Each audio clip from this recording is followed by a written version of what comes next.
Hey, Hayden here, and I have no idea how this one here is going to work out. I'm hand holding my camera, not my cell phone this time, and I want to just do a little touch up on my front door. And both doors have the same deal going on.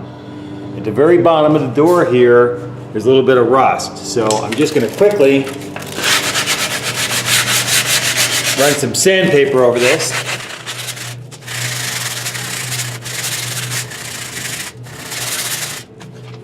All right, that should knock most of the rust stuff off. But what I'm going to be using is this. This is a latex version of Rust-Oleum here, and I'm just going to be using this to touch up this paint along the door to kind of stop that rust from happening. So I'm going to dust this off and then come back and touch that up. Alrighty, we're back.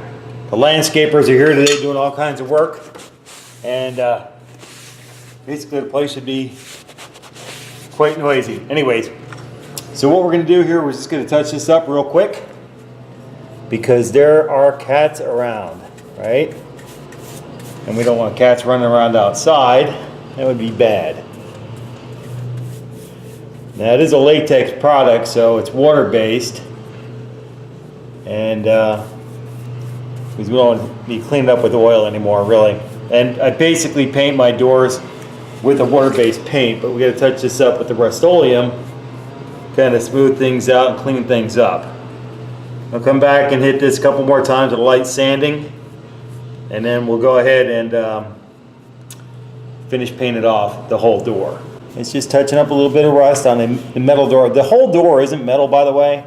The whole door is, it's like a metal casing around a foam core, if that makes any sense. And then the metal every now and then gets rusty. I'll tell you why it gets rusty.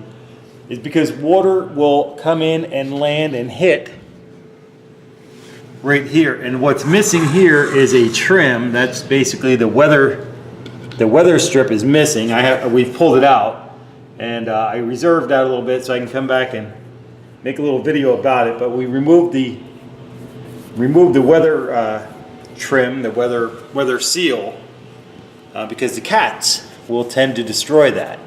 But we've got some replacement stuff, the weather strip, and what I need to do though is I need to get this door touched up and painted before we put the weather strip back on, or the door will stick to the weather strip.